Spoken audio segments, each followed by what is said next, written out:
Okay, yeah, I think we are back online. I hope that you have been able to join us from Facebook. We are so sorry for the technical difficulties and having to switch platforms at the last minute. My name is Stephanie Drenka, and I am the Communications Director for Dallas Truth, Racial Healing, and Transformation.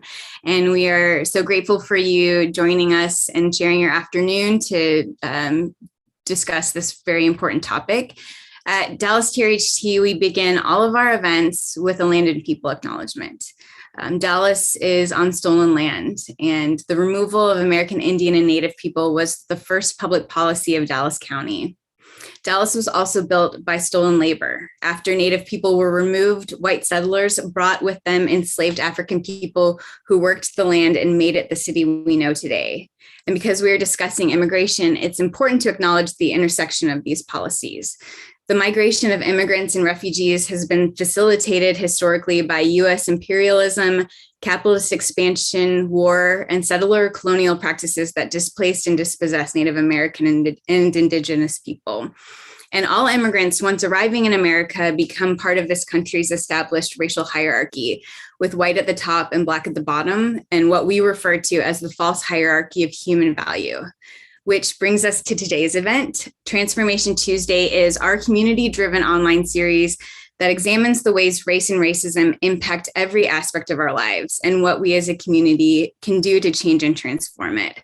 So this month's panel is focusing on race, racism, and immigration. And we are so honored to be co-sponsoring this event with the City of Dallas's Office of Welcoming Communities and Immigrant Affairs. And I'm going to invite my co-moderator, to join us and introduce herself.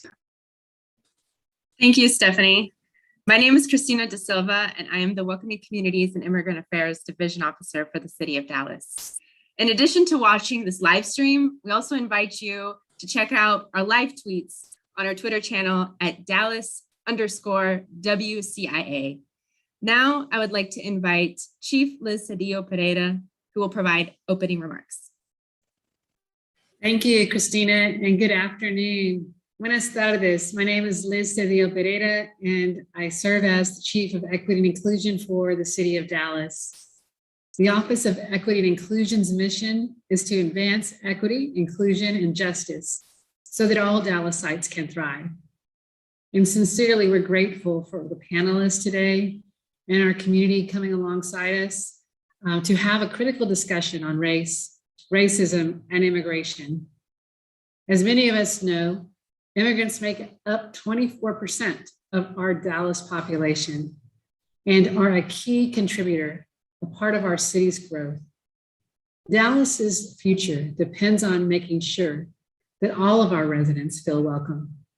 And in order to build a welcoming city, we must have honest conversations that acknowledge and seek to repair past and present paradigms that have created and sustained inequities. During Welcoming Week 2021, we are delighted to have this conversation so that we can be aware of our interconnectedness. And really, we are truly grateful to be partnering with Dallas Truth, Racial Healing, and Transformation to host this discussion and affirm that each one of us has the power to help others feel seen, embraced, and included in our communities, regardless of our backgrounds or circumstances.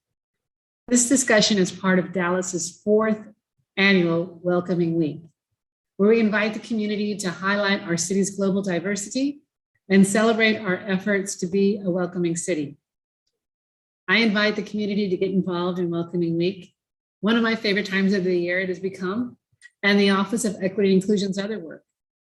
Particularly our work as we embark on a mission, a community-driven mission to develop the city's first comprehensive racial equity plan. Our community's input is critical in driving systemic change, and we hope that you'll join us on this journey. I'm now going to pass it to our friend, George Zavala of Welcoming America, who will talk about Welcoming Week and what it means nationally and locally, and how it's becoming more and more important for all of us to celebrate our unique differences and how we share similarities during Welcoming Week. Thank you, George. Thanks, Chief Liz. So let me share my screen so that everyone can see. Good afternoon, everyone. Thank you so much for taking time to learn about Welcoming Week, about Welcoming America, and for inviting me to speak. So again, I'm George Zavala. I'm the Western Regional Manager at Welcoming America, and I'm currently based out of Austin, Texas. So Welcoming America's big idea is about the power of local communities to change the narrative on immigration and make everyone who lives in their community feel like they belong. And beyond feeling, have the supports in place to thrive and prosper.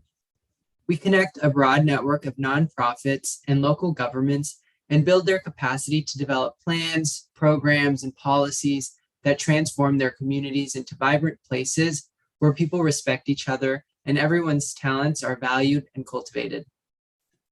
Very specifically, we utilize the framework of the Welcoming Standard as an on-ramp and roadmap to support communities that are becoming more inclusive toward immigrants and all residents.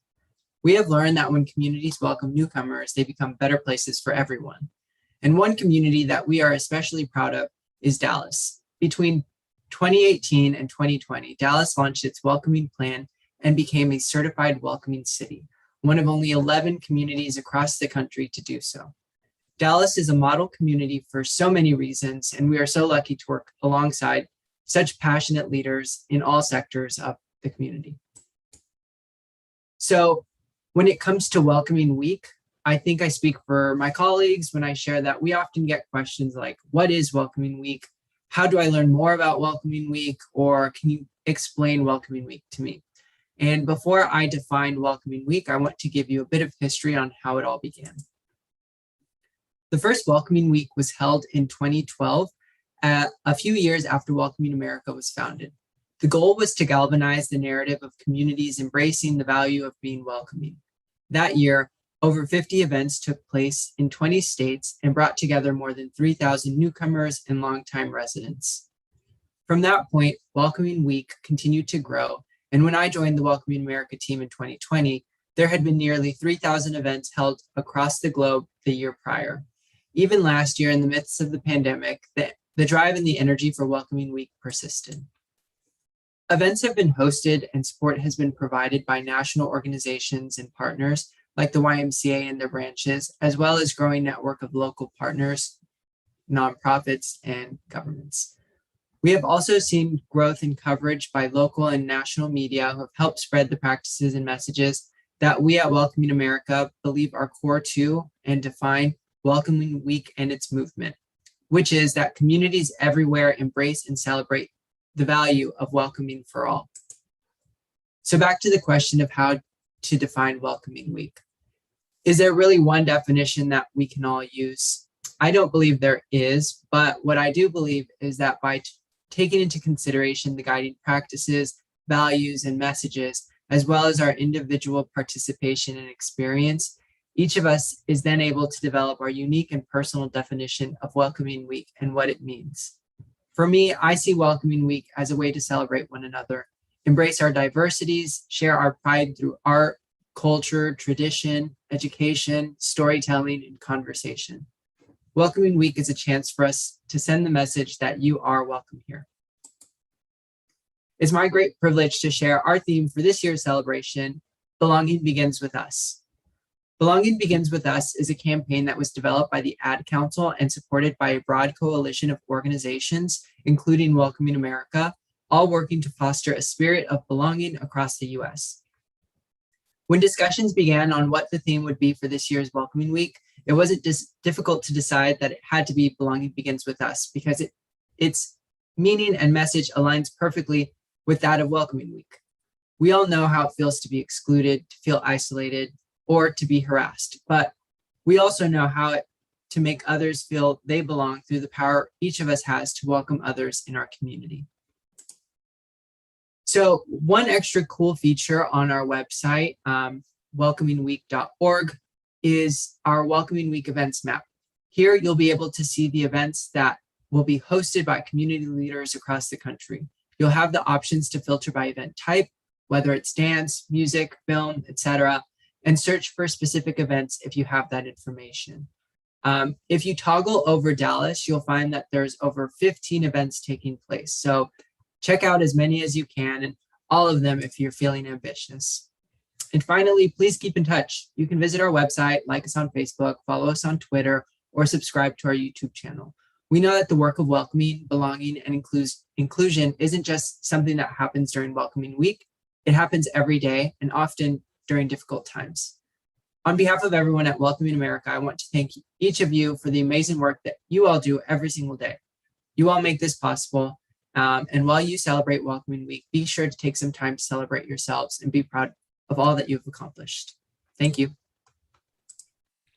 Thanks so much, George. And in the spirit of welcoming, I am deeply honored to welcome our esteemed panelists, and I will let them introduce themselves a little bit further, but Anya Salim from Facing Abuse in Community Environments, Jinyoung Hwang from Breaking Bread, Breaking Borders, and Kayla Moore from the Dallas Safe Program and the International Rescue Committee. So Alia, if you want to start. Well, I'm in the West Coast, so it's still earlier in the day for me. I am so grateful to be here and also to be sharing space and time with all of you, but also people that I haven't gotten to see in a long time, like Stephanie and Jin-Ya, who I've gotten to work with in the past. My name is Anya Salim, and I'm the founder and executive director for FACE, which, as Stephanie mentioned, stands for Facing Abuse in Community Environments. And we are a 501c3 that was started in 2017 to investigate abuse at the hands of religious and community leaders, primarily focusing on the Muslim community. But I have a 17-year history of working in the DFW community within specifically the Muslim and immigrants' rights communities and doing racial justice and social justice. So I'm really happy to be here and share some of the thoughts and ideas I have around this topic, and specifically around how we make Dallas, but in fact, the whole of the United States, as Dallas can definitely be a trendsetter for the entire nation. And I hope to see more, even here in the liberal Bay Area. We can learn some things from how Dallas does things, hopefully. Thank you. And Jin-Ya, if you want to share more about you and your organization. Sure. Thank you, Stephanie. Thank you, Alia. Thank you, everyone, for having us here. My name is Jinyoung Hwang, and I am the founder of Break Bread, Break Borders. We are an LLC, actually, a social enterprise focusing on developing a culinary training program for refugee women from war-torn countries, and using the powerful storytelling of food and culture, we break bread with the communities and break down borders at the same time. I am an immigrant from Taipei, Taiwan. I actually grew up in Tulsa, Oklahoma, out of all places. My family actually started a Chinese version of McDonald's. And so out of the 16 franchises, my parents actually ended up running one of the locations here in Dallas, Texas. And in the kitchen, my mom was the chef and very much a community leader at the same time. And she used to transform lives every day by coaching immigrants and refugees who come through our kitchen job skills and sent them on to bigger and better opportunities. And so my mom, Mei Huang, after losing her to cancer, I wanted to continue to honor her legacy. And that's why I founded Break Bread, Break Borders, doing this work and really finding the opportunity to use not only job opportunities, but the practice of social practice art to really amplify women and girls' voices in this space. So thank you for having me. Thanks so much. And Kayla, if you can introduce yourself and share more about your work. Sure. Thank you, Stephanie. And I also want to say thank you to my co-panelists who are amazing advocates. I'm honored to be here. My name is Kayla Moore. I am the staff attorney of the Dallas SAFE program with the International Rescue Committee. SAFE stands for Safety and Fairness for Everyone. And we are a program providing removable defense services for individuals who are in proceedings before the immigration court. We are part of a network of jurisdictions across the country who are providing removable defense, and we work in partnership with the City of Dallas and the Vera Institute of Justice. I'm from Dallas, and I joined the IRC last March when everything was shutting down, but we've expanded to not only helping detained individuals as the program was originally envisioned, but helping non-detained Dallas City residents with a variety of cases and their issues, supporting their families, using the IRC's bigger network, because this is an international organization, to provide some assistance, mental health services, and other things to provide the most holistic support that we can for the most vulnerable communities. So, thank you. Excellent. Thank you all for providing those introductions. And I will get us started with our first question. I want you all to share with us all, what are some of the historical events or untold narratives that have shaped immigration in Dallas? And I'd like for us to start with Alia. Hi, again, my name is Anya Salim, and I wanted to talk specifically about this particular topic because I think one of the things that I hear a lot from immigrants, particularly that originate from within the Muslim community, so two different subsets, but some of them intertwined with the other, is that there is often not a lot of conversation about their roots in this area, right? So what are the stories that need to be told about not only just what has happened recently, and I'll talk about that in just a second, but also, when were the first, perhaps non-Latino immigrants or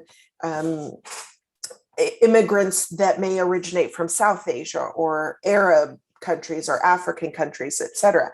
And when I say that, I mean voluntary immigration, people who came here of their own free will, who had a desire to be here, et cetera. And some of the stories around what we talk about in the Dallas area don't really, paint that entire fabric that shows really just how diverse and old the immigrant community from a lot of different places are. But also more importantly, and as we just passed the 20th anniversary of 9/11, I think it is so critical immediately that we talk about, and when we talk about institutionalized racism specifically, are the ways in which immigration has changed post 9/11 and how that event and the events preceding and leading up to it, how those changed the trajectory for immigration and for what people's experiences were as immigrants. And we have huge chunks of people, that vibrant communities from Iraq, vibrant communities from East Africa, and so on. And so we don't know about these communities in any meaningful way. You have to be deeply involved in this work to have any sort of tangible grasp. And the times that I've gotten to get involved with these communities and work with them, it's always through this sense of a lens of impoverishment or a lens of trying to help them to gain their footing, as opposed to the stories of what they've experienced since being here in a positive sense, and what they left behind, and the struggles that they've had to face, but not from just the story and their identity about being a refugee, for example. there's so much more than that, right? And there's so much more that they can bring to this community. But if anybody who does this work knows that the second we start to think about immigrants, especially and refugees, we think about Vickery Meadow. We think about, these groups and sort of insulated communities that don't have a chance to be seen and are, that's where de facto a lot of these groups go, because that's where the help oftentimes is, right? And I would love to see Jin-Ya, because I'm more familiar with her work, has done a fantastic job of reaching women specifically in those areas and having more of those stories being told. And so having, mandatory break bread, break borders women at all events across the city, for example, being sure that it's not just about the food, right? It's about the stories that led to the food, or having the conversations around what we've done as a community to be told. And then finally, one of the most fresh moments in my mind around immigration in particular is relating to what happened when Donald Trump became president, and how that affected immigrants and how that ripped families apart. And I had both the horror and the privilege of being on the front lines of when the Muslim ban began and the chaos that caused in our own city. And the way in which our city rallied and welcomed them was an incredible moment, but it can't just be a moment, right? It can't just be we go to the DFW airport and we get rallied and, we chant, immigrants are welcome here. And then we all go into our separate corners and life goes on, right? It can't just be the mayor giving them flowers at my office, when they're literally getting off the bus for the first time and then they're never talked about again. It has to be, how did that impact them? I don't think anybody, I certainly have not had the opportunity to do that. And so I take it others wouldn't. How did that impact them? What did that make them feel? What did their children feel as a result of it? Just that one day, or well, it was really 36 hours. What did those 36 hours mean to those people? What did it mean to our community? And what is the ripple effect that happens as a result? Can this happen again? Because just because we elected another president doesn't mean that it's going to be, perfect. And there's deep imperfections within this current presidency that we have to address.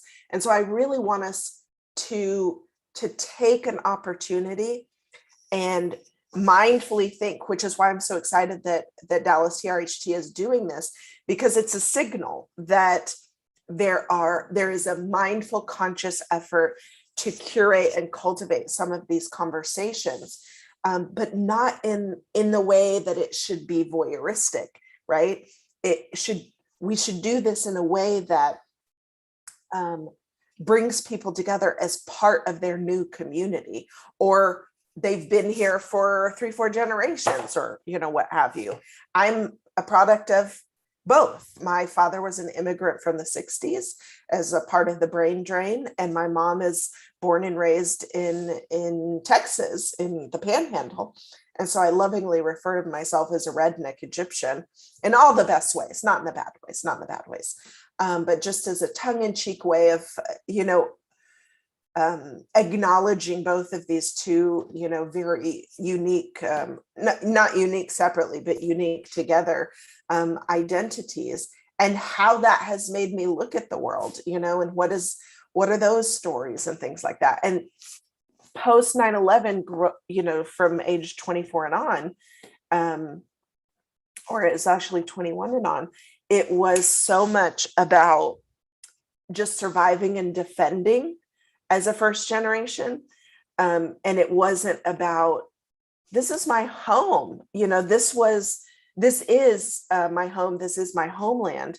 And my father had passed away before 9/11, but I felt very conflicted as the daughter of an immigrant about my own place. And this is where I was born, and have, we're 8th generation Texans. And how can somebody with my identity feel like a stranger in her own land? And I think there's going to be a moment where we have to really reckon with, I have one story, there's millions in North Texas. So yeah. Thank you so much for sharing that, and especially, recognizing how we're still trying to address the feeling like a stranger in our own homeland, and how that is the purpose of this discussion, is recognizing, addressing, and hopefully coming to a point of healing, and that the first step is exactly what you just did, sharing, pointing out that we have a lot of communities here who have been not recognized, sometimes not celebrated, or sometimes sort of seen as one way, whereas we have a lot of folks here from a lot of different countries that are contributing, that are bringing vibrant diversity.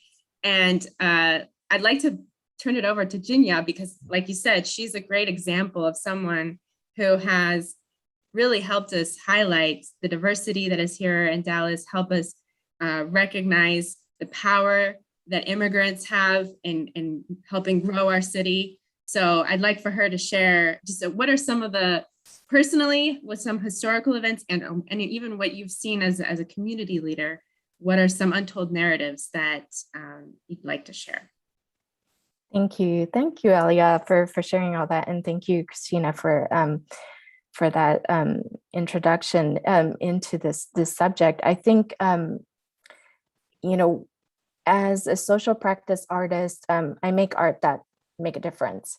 And so I listen closely to the communities, and when the community asks us for fire, we don't bring them water. And so a part of this was these conversations have been going on for decades, if not hundreds of years. And many of the untold stories were these oral histories that never really got passed down. And so we wanted to create these safe spaces and courageous safe spaces for people to share these stories. And for me, art became my universal language when I came to America and didn't speak a word of English. And also as a descendant of refugees who escaped from China, from communism, to take refuge in Taiwan, there was a lot of issues that also that my ancestors took over land of the indigenous people that was on the island of Taiwan. And so I have a tough time even admitting that I'm Taiwanese sometimes. And so, having that Chinese ancestry and having that immigrant diaspora, my artwork has always been about this type of identities, and also the sense of belonging. And the thing about this is, coming to America, we came because of economic hardship.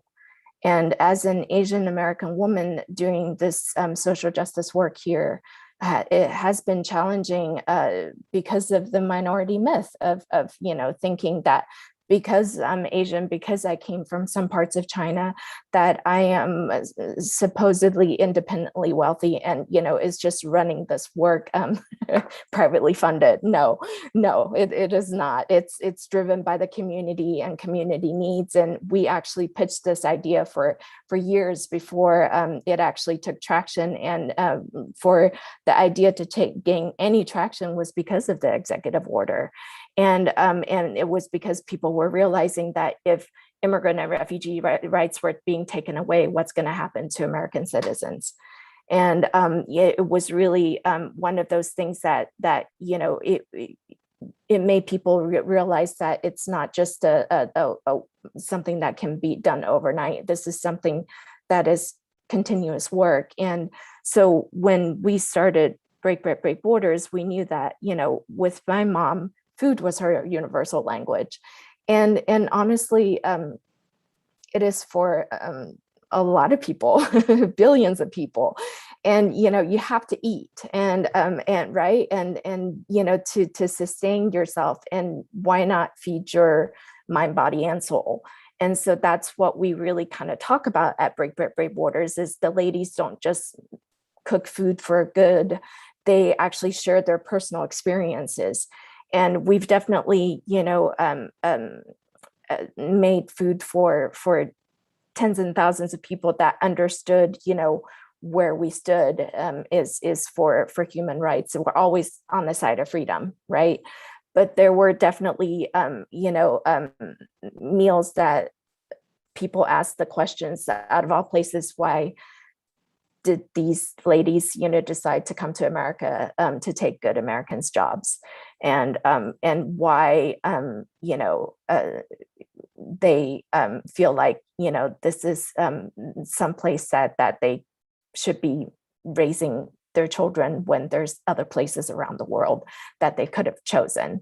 And, and so those untold stories of what a refugee is, what an immigrant comes as, and, the path of citizenship, those ideas are very, very blurry for a lot of people. And so I think, unpacking those truths for our neighbors is crucial at this point, is helping people understand that it's like Alia said, it's not just the recent stories, but the stories that haven't been told, for centuries, what that really looks like, sounds like, and feels like. And what we've done is basically put some faces with the food and the stories, and it really helps people compassion build. And so with the art that is tied to commerce, that's also the other aspect of how we've been able to shift those narratives of power and talk about it from a perspective that is actually progressing the policy forward. And that is how we're navigating in the space of equity. Thank you. Really appreciate your work in shifting those narratives of power and sharing those stories, not just oral histories, but also, with actual concrete food and people. So I know from myself, I'm very appreciative of your work. Now I'd like to hear from Kayla, from you, especially you being a Dalasite, and also through the perspective of your work in immigration, legal defense.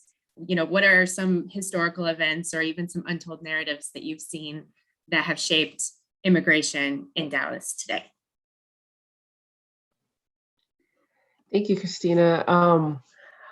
Geez, my co-panelists covered so much. And I, as a newer practitioner, I'm still learning a lot, but in just the short time that I have been practicing, I can definitely speak to untold narratives. A lot of what is pushed usually by anti-immigrant populations and those who would have us close our borders and all this other toxic thinking is that immigrants are here to, steal jobs. As Jin-Ya mentioned, there is this common misconception that this is why people come to the U.S. because it's just life is better here. And there really is no deep understanding of the push factors that cause people to migrate. And while the majority of my clients have been from Central America, Mexico, Honduras, Guatemala, El Salvador, I've also had clients from Ethiopia, from the Democratic Republic of the Congo, from Cameroon, and usually fear is the biggest push factor. There are people have been threatened, people's families have been threatened, people have been prevented from working and making a living in their communities. And so, I think the most consistent narrative that is underrepresented is that of, people really just trying to survive, rather than people trying to come and take our resources away. And quite honestly, a lot of the jobs that immigrants do are not ones that American citizens usually lean towards. Um, you know, I don't know how many Anglo-American folks you see working construction, for example, or, doing agricultural work or these kind of things that are so essential. Um, but I digress. So just really, I always think about that. What you hear in the media is just people are just coming here and they want to take advantage. And now Biden is president and he wants all the immigrants to come. And it's really about promoting stability in people's home countries because some of the instability was caused by the US. And I don't even know all the nuances of the history, but I know we had a hand in a lot of what's going on now. And that's also ignored. So I just think there's in the immigration community, in the immigrant community at large, there's just a lot of misinformation and not a true understanding of the human aspect of immigration. Excellent, thank you. Now for another question. How has systemic racism impacted immigration? And thinking particularly in our systems, how has systemic racism impacted immigration, and how have communities of color have been disproportionately harmed? I think I'll start out first with Kayla, and then we'll go backwards. So this entire webinar could be about this. I'm not going to belabor this point, but I don't think people understand how intricately linked immigration issues and criminal issues are. For an American citizen, running a red light or getting a DUI or something like that, you might get a fine, you might get a slap on the wrist, some jail time, and then you get to go back about your business. For immigrant communities, one arrest can be you're in removal proceedings and you're facing the possibility of being deported.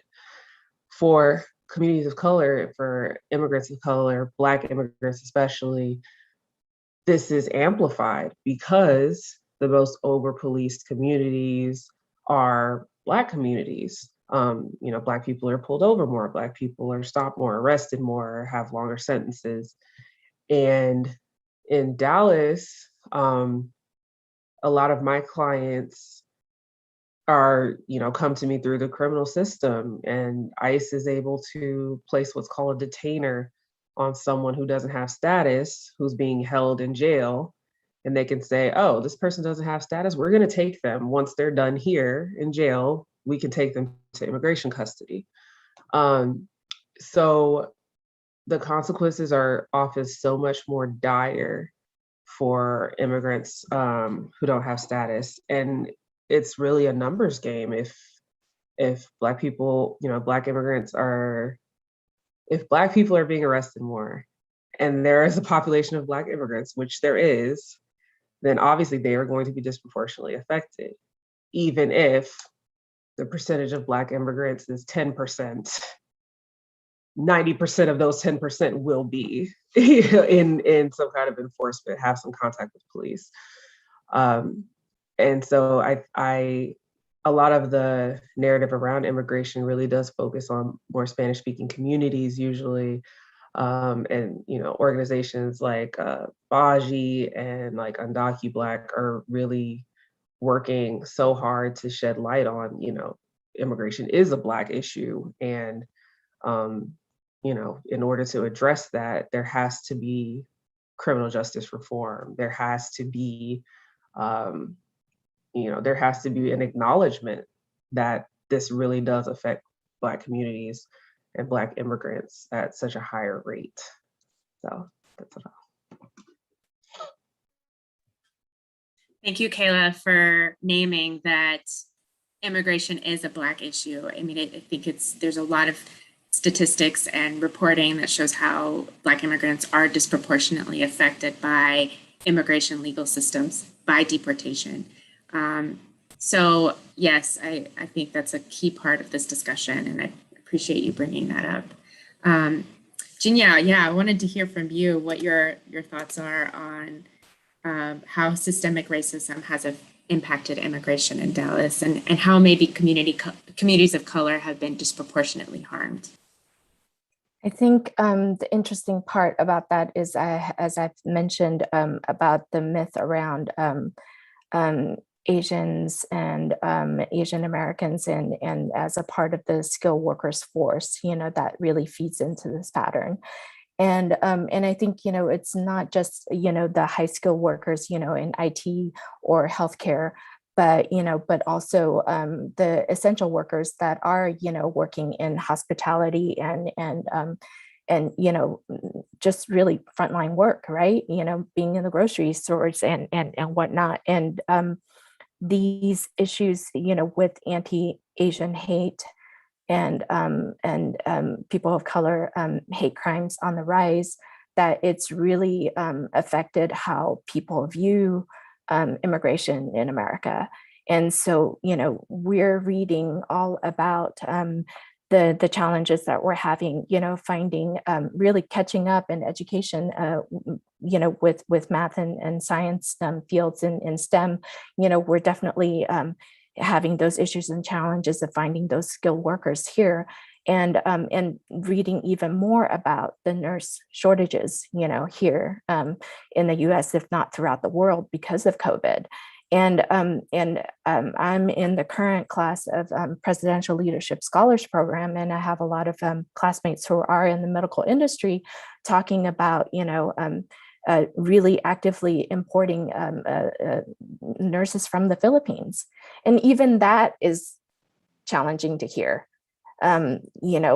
because it is one of the countries that exports, a lot of nurses throughout the world, if not to the U.S., to Saudi Arabia, Middle East, and, to East Asia as well. And that really came from so many colonization issues of, being able to produce that to feed into nurse shortages that we were experiencing after the issues in Europe and US, and, during the times of cholera. And so, and coming here to the US for Filipinos, in the 20s and in the 60s and 70s and to now, is none of that has changed of the racial inequities of, oftentimes Filipino nurses are viewed as workers who will take the longer hours, who won't talk back to management, who will, take lesser pay and have been taken advantage of. And, there were even cases back in the 70s that, when people were who died in the VA hospital, and there were many other nurses on staff, but only the Filipino nurses were singled out in the accusations and the criminal charges in cases.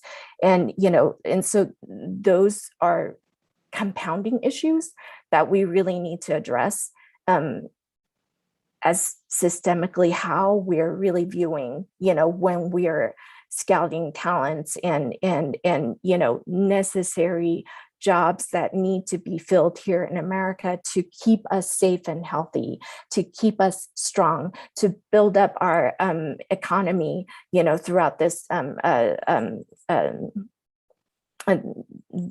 this pandemic and all the issues here that we need to really address those issues at hand with the racism and sexism and all the injustice in between. Yeah, thank you for calling out those important economic issues that have disproportionately affected immigrants, particularly when we think about our essential workforce and how immigrants have been a key part of helping our city run during the pandemic, and yet the protections and recognition that they receive may not be what is needed. And so, yeah, thank you for sharing that.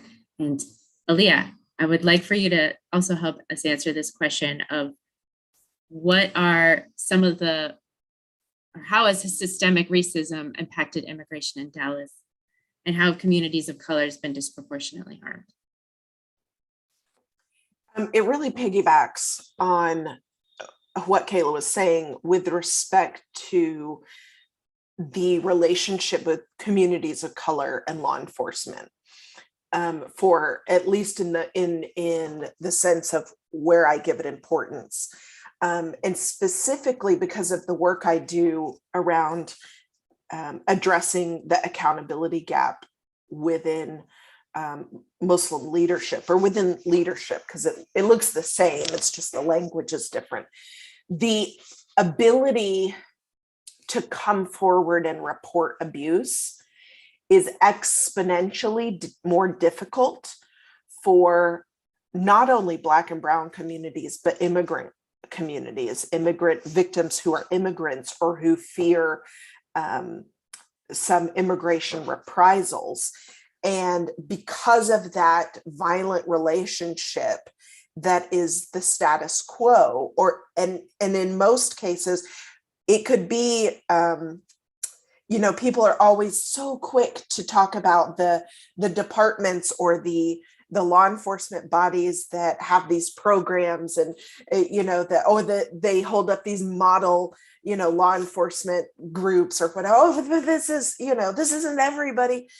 But the baseline is violence, right? The baseline is that our law enforcement was built from a structure of violence towards Black and Brown people, particularly Black people.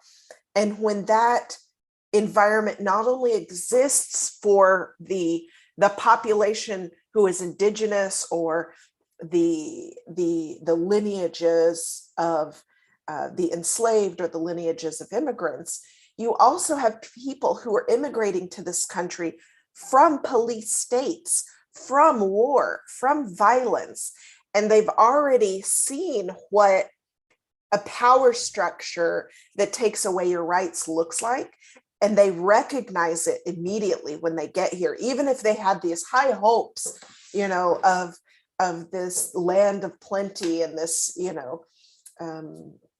promised land that they thought, or that they saw on TV or what have you, and they immediately recognize where the harm lies, because they can see it and they can compare it back to their own experiences, etc., or they're undocumented, or.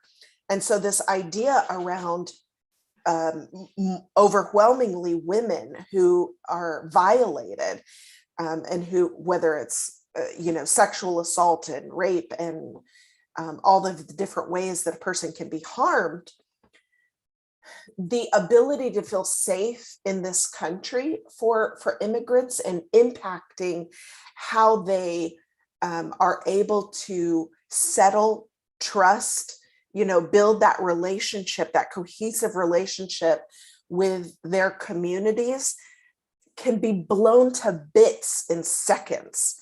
Even if they had this, this idealistic, idea of where they came from, it's better than where I was. When they get harmed, it's blown to bits when they, try to address it or try to come forward. And then if you're an immigrant within a marginalized community, right? So you already have vulnerability as an immigrant, but maybe you're also Black, maybe you're also Muslim, maybe you're also a woman. It's exactly what my co-panelists, it's compounding on top of each other.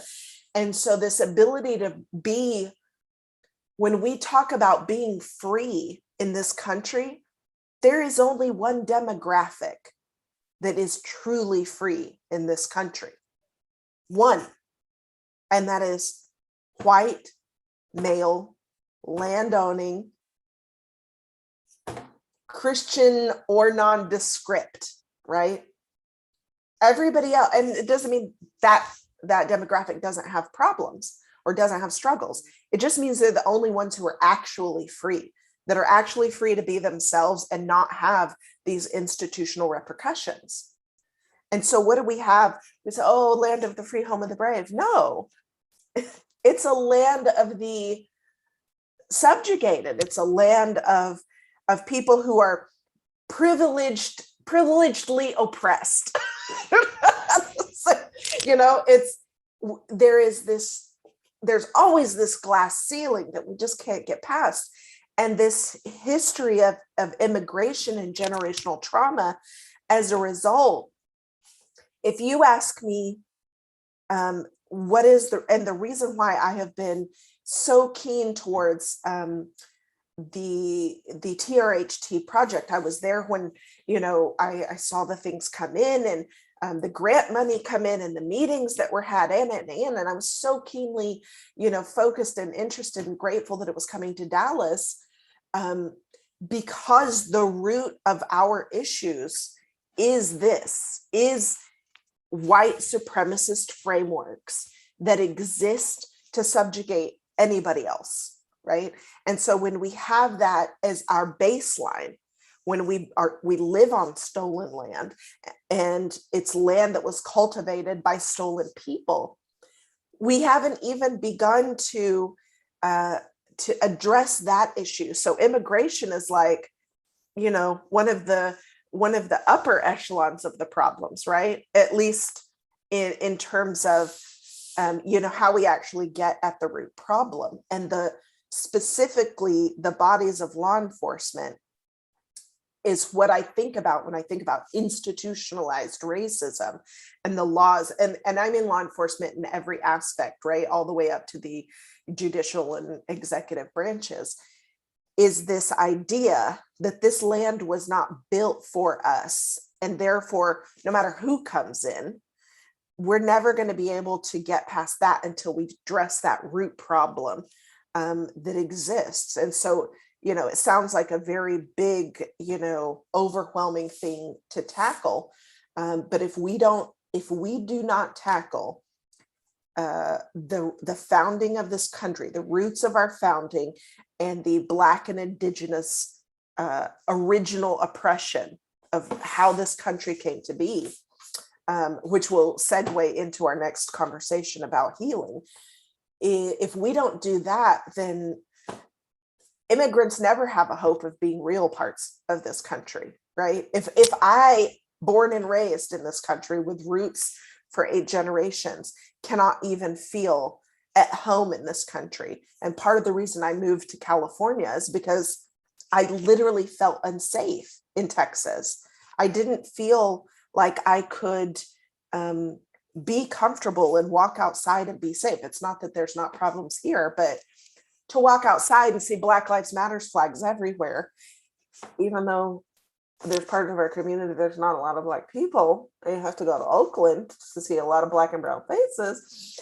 It's nice to see, you know, some embracing of making safe communities for everybody here. And so that's a, you know, a staggering thing to say. So you know, the compounding for victims of sexual violence, circling back, to be able to come forward won't be addressed until we go all the way back and deal with that, right? So it's a big problem, but we've got to chip away at those roots around systemic racism, or we don't have a hope of really realizing Welcoming Week. It's all what's the word I'm looking for? It's a Band-Aid, right? It's a wonderful aspiration until we can get to the root of the problem.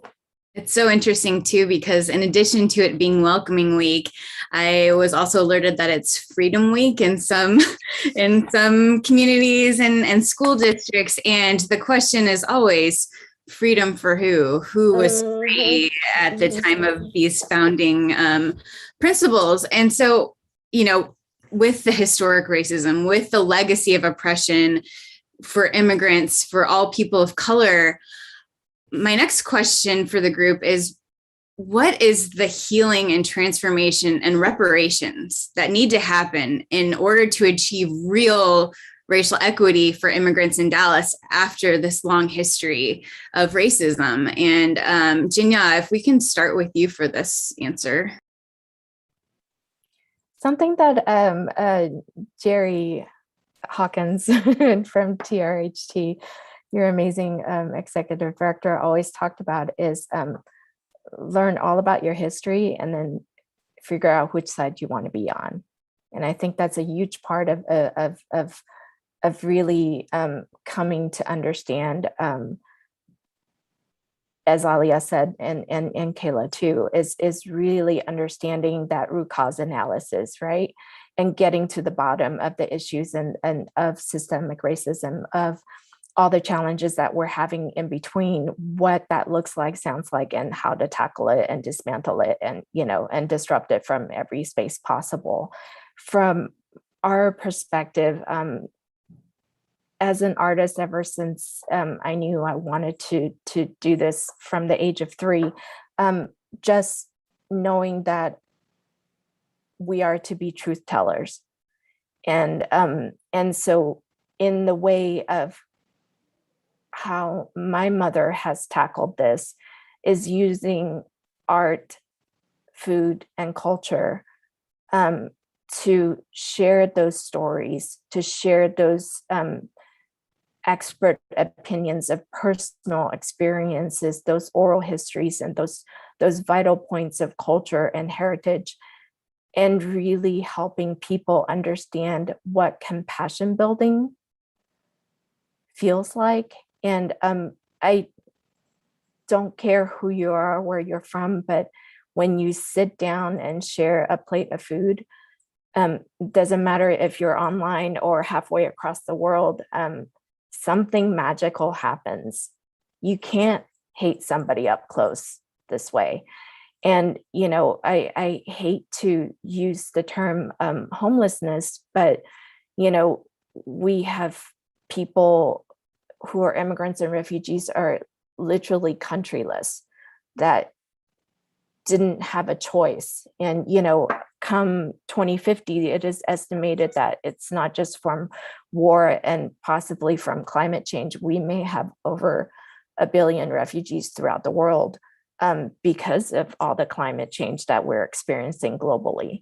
And to truly be a global citizen in this way, we really have to come to understand our history and figure out which side we want to be on.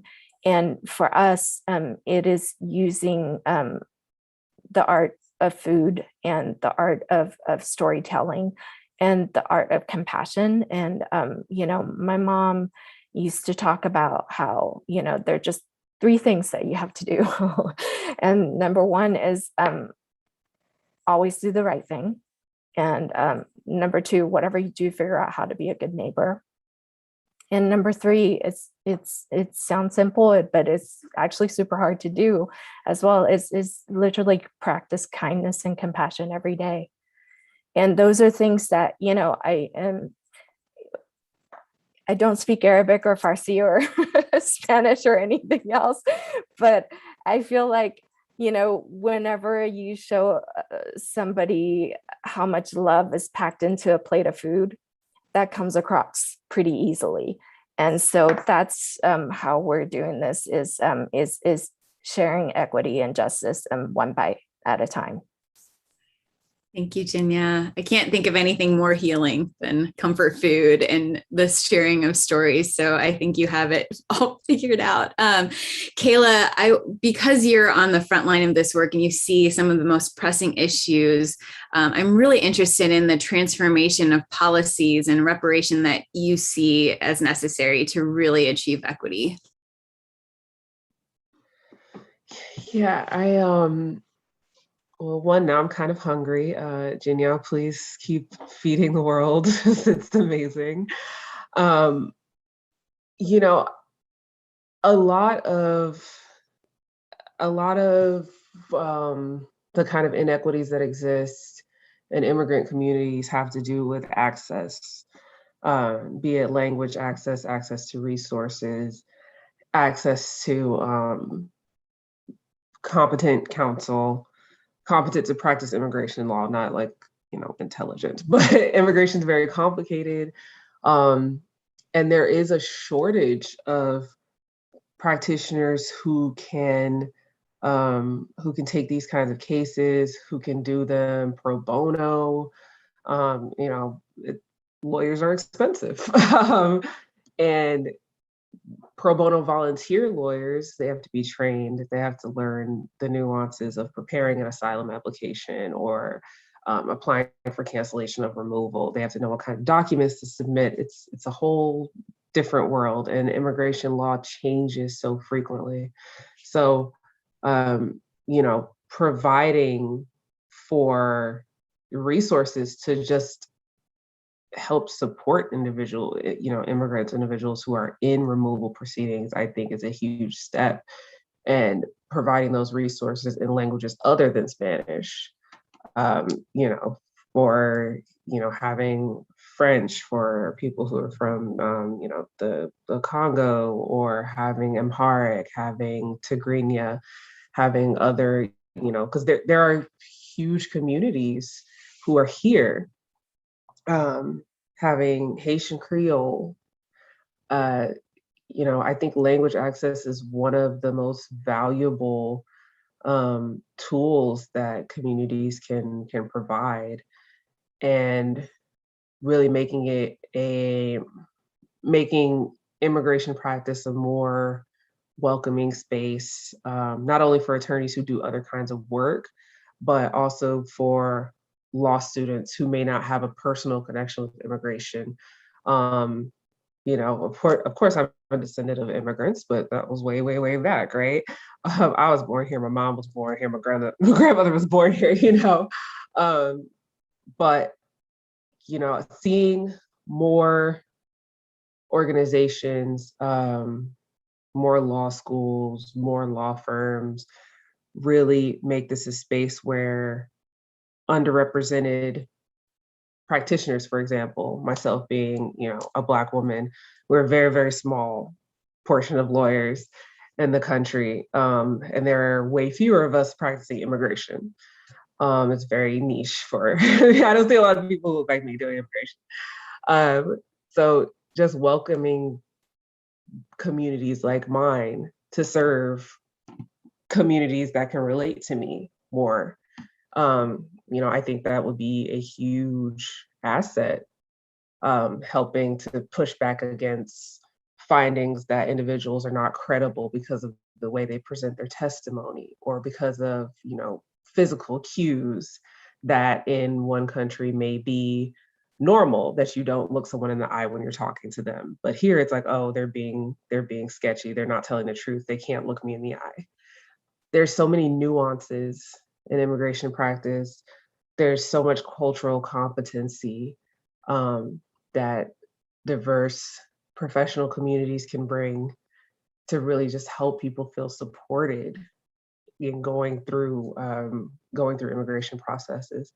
So I really think just like access is the biggest way to really promote equity.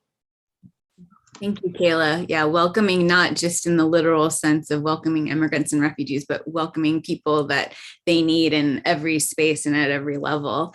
Alia, I'll let you wrap up this question, and then Christina will have one more for y'all. And if anyone in the audience or watching now wants to leave comments and questions in the YouTube chat, we'll bring them to the panelists afterwards.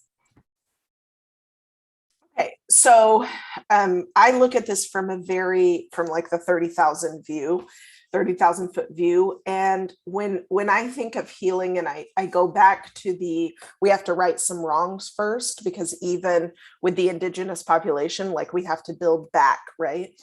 And so when I think of healing that trickles to the immigrant community, I think first of dealing with indigenous rights and the movement for Black lives, creating the reparations that need to happen with land back structures, that need to happen with indigenous rights and focus that are enmeshed more robustly within the Constitution, et cetera. And so making sure there is some restabilization there. And then with respect to the descendants of slaves and education and things that have to happen there. So if we again, Kayla was so right. We could talk about this literally forever. But if I just, quick note, I want to see, and I know what I'm about to say even is going to be like "Grr," for people who are, like-minded. But when I think of healing around immigration, I think of decriminalizing immigration, making immigration something that is not a privilege, but it's a right. I don't, and this is coming from someone who 5 years ago could not hear this conversation about open borders. But we have made our country to be so exclusive for what exactly? It doesn't make us safer, clearly, right? It doesn't impact our bottom line in any way by making it exclusive. And all it does is view people as potential criminals before they get into this country. Like, that's what it's all about. So how are people going to even remotely feel like they belong here if they're already given a loyalty test before they even step foot on these shores? So if we're talking about real deep healing, there has to be a mainstream conversation around open borders. It takes a long time to get there, but if I can do it in a matter of, literally a few years, 3-4 years, where I started looking at the numbers around, this idea of protecting our borders, right? We can still have rules. We can still have basic applications. We can still have, people have licenses and things like that. And you have to apply to be able to work. And, there can still be, some oversight and monitoring, but anybody should live wherever the hell they want in this world. Like, I don't think it's also for Americans. Like people are, oh, but we'll be overrun. I'll be like, I guarantee you, got open borders. I'm out. The only reason, right, is if we have more of a flow and exchange. And I know that there's going to be, people who are, part of international businesses and trade and all of that. I've heard the arguments around it, but we haven't even had the conversation because it gets shut down every time. And so real healing for immigration means not looking at somebody as a criminal before they even come to this country, because the likelihood that they are a criminal, quote unquote criminal, is it's like it's exactly like, if you look at the numbers, it's like people who complain about false reporting among sexual assault survivors. It's so, like, it even made me think of innocent until proven guilty when it comes to sexual assault survivors, because the idea of false reporting is so minuscule that it doesn't make sense to start off by giving the benefit of the doubt to the accused, right? It makes statistical sense, and people don't get up in arms. I'm just positing an intellectual thought here, ladies and gentlemen.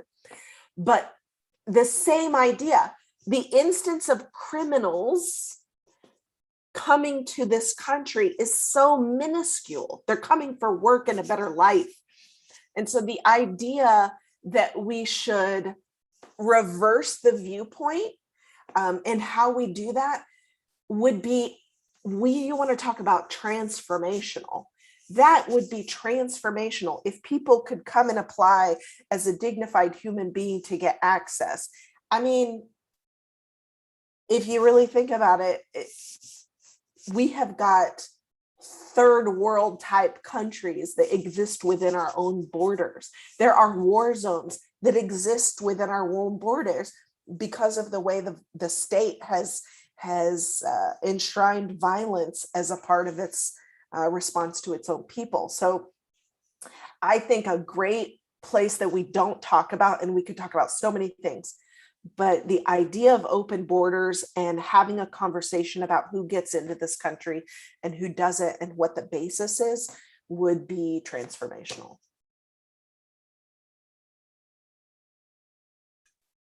Thank you. I want to just first express my appreciation for you all and sharing your different perspectives and sharing your stories and sharing your expertise. I know this is built off of years and years of hard work, and really want to say thank you for sharing and teaching me. I really learned a lot personally.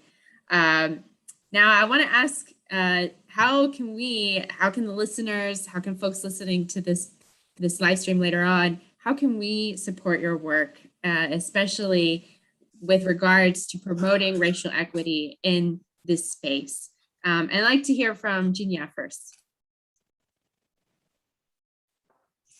To piggyback on what Alia was saying, I think, really opening up the borders and being transformative about those immigration reform could be huge, because this is an active investment into our communities, right? And so for us, we've decided to invest in women and girls because we know that, with studies from the UN, that when you invest in women and girls, they spend 90% of their income directly back into their families and into the communities, and whereas men only do about 35%. Okay. And then, so, Dallas, Fort Worth alone, actually in 2019, the census has us, I think we increased about 38,000 immigrants in our communities. And out of, the entire DFW area, there were probably about a little over 104, almost 105,000 entrepreneurs, immigrant entrepreneurs, actively, really 25% more immigrants become entrepreneurs than US born citizens, and they actively invest back into the communities. And we're talking about, like, throughout the nation, there's probably about 3.9 million entrepreneurs, immigrant entrepreneurs, that produce about 8 million jobs, okay, throughout the nation. 8 million jobs. We need that in this economy right now. We need that injection of really positive economic growth to do something with this recession. And so, to come out of this, we need that ability to remove the barriers, to become a citizen, to become an entrepreneur, to become someone that is, fully invested in the American society, and not just, really with the economic aspect of it. I've talked about path to citizenship on different levels too. Even with this recent election, if, the 300,000 immigrants that were in limbo that came here, so when people say, you're supposed to come here legally, whatnot, these were the people who had done every aspect of this right, did their paperwork and did all the jump through all the hoops, and didn't commit any crimes, and have gone through the rigmarole of really, like, even trying to pass, the super uber difficult citizenship tests that the previous administration have really made difficult to pass, and they've jumped through all those hoops. But because of the pandemic, and really even pre-pandemic, the backlogs that really have prevented them from accessing citizenship, and so they can really perform their rights into, voting our future leaders of America. And so there's a lot to be said for that. So I think it is definitely removing those barriers, providing the paths of citizenship, and really not think about borders, but thinking about, what are we going to do to be a stronger global economy.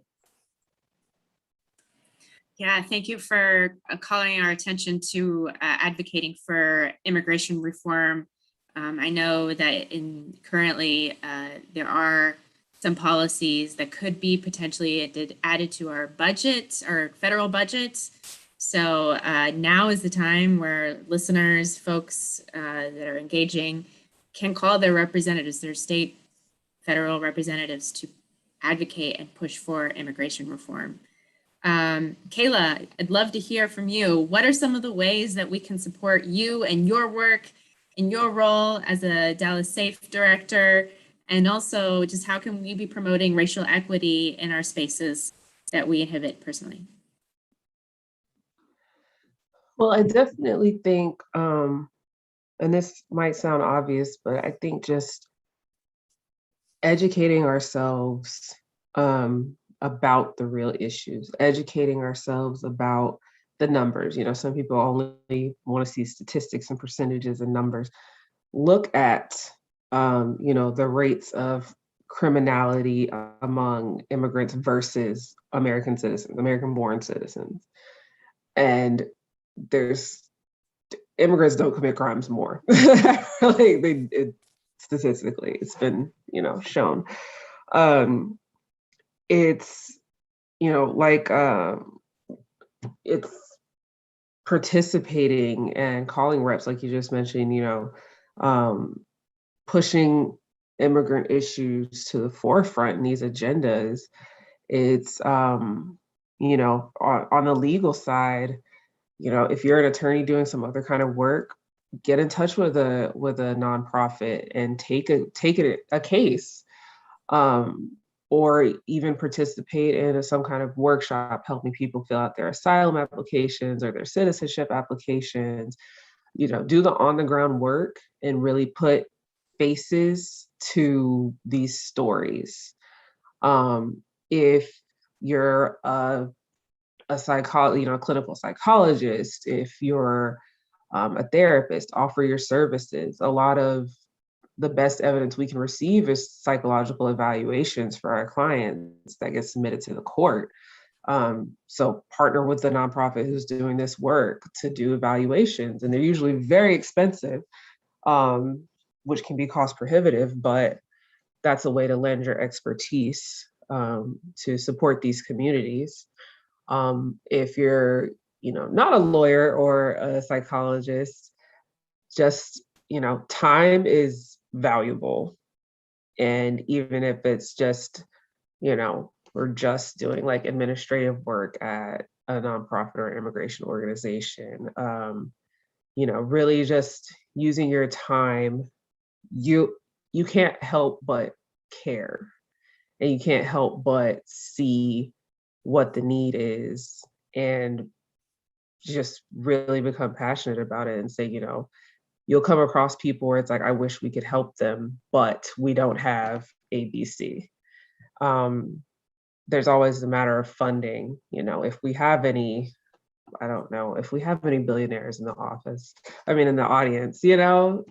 throw some money at it, but it's, there's a lot of ways to get involved if you want to. And really that's it. Just use your own power, your own personal resources just to bring light to what's really going on. Don't rely on what's been promulgated in the news and all this, but really just get on the ground and see what's happening. So that's my advice. Yeah, thank you for that call to action of really making sure folks know they have the opportunity to learn about the situation themselves. They have the opportunity to learn about immigrants themselves face to face in Dallas. We have plenty of nonprofit organizations that are looking for volunteers for citizenship workshops. You don't always have to you don't have to speak another language to help with citizenship workshop, that's for sure. And just, and in that vein, I said, reach out, but the IRC always has volunteer opportunities. Catholic Charities of Dallas, Human Rights First. There's VERA for information, VERA Institute of Justice, UndocuBlack, Baji. So there are a lot of resources out there. Yeah, thank you. Great. And Alia, I want to ask you what would it look like for the public to support your work and promote racial equity in Dallas? Stop watching Fox News. That would be one. Number two would be, everything that Kayla and Jin-Ya said, I co-sign. So I'm not going to repeat what they said, except give people your money, choose to do good over Netflix, because Netflix will be there later. I know Virgin River's back on, but people, it can wait. I know Grace and Frankie's back on, it can wait. Do watch Turning Point. It's a fascinating new documentary, post 9/11 stuff, but also leading up to it. So stay informed. But what they said is absolutely correct, but there's nothing more powerful than what Kayla said about using your power and your agency to make change. And everybody's got some power and some agency. Having said all that and co-signing all that, clear the path for people to have agency, specifically around abuses. Believe survivors when they come to you, because we often don't believe, especially women of color. When they come forward, immigrant women who maybe don't speak the language or may show emotions that you have not seen before. Oh my gosh, we get that one a lot. Because listen, I'm half Arab and we got some dramatic folks. And if it's real harm and trauma that's happening, you can bet, that this will be something that creates a lot of harm and shame and insulation. And so if you clear paths for people and you make it possible and you believe people who have been harmed and choose to do something more than anything, that there's so much power in that. But really, we will do the work. So throw your money at all of us and we will be happy to put that to work and hire Jin-Ya and her amazing women to sprinkle all the good food on everything. Food, well travel. Listen. Thank you. Before we close, I just, at Dallas TRHT, it wouldn't be one of our events if we didn't throw in a history lesson here or there. And a lot of things that the panelists were describing when you talk about transformation and what immigration could look like, open borders, the maybe sad or beautiful thing is that's what we had in the beginning. And I think it's really important to remember when we think of immigration and welcoming week and belonging, we think about Ellis Island and the Statue of Liberty and Emma Lazarus's poem and give me you're tired, you're poor. And what we forget is the other lesson in history where we chose to exclude people. We built Angel Island Immigration Station in San Francisco, and we used it to detain Chinese immigrants who were trying to come to the country, and we detained them for months. And so we think about Emma Lazarus's poem and we forget about the poems that were etched into Angel Island Immigration Station by the Chinese immigrants who were detained. And I want to share one. A Chinese immigrant at Angel Island Station wrote, "In the quiet of night, I heard faintly the whistling of wind. The forms and shadows saddened me. Upon seeing the landscape, I composed a poem. The floating clouds, the fog darken the sky. The moon shines faintly as the insects chirp. Grief and bitterness entwined are heaven sent. The sad person sits alone, leaning by a window." And so I wanted to honor their stories as well as the stories of the immigrants who came to the country and built it to be what it is. And think about welcoming week and belonging starts with us. And we're now at that same point where we can choose to be the open country that we aspire to be, or we can build borders and walls and create people sitting alone, leaning by a window. So thank you to all of our panelists for the work you do to make sure that people have a place to belong and are empowered when they get here. Thank you to Christina for partnering with me and moderating this, and your team at the City of Dallas. And if you want to follow all of our work, I'm going to make sure to link everybody's different websites and social medias in the comments, and continue to follow Dallas TRHT and use the hashtag #HowWeHeal to have conversations. And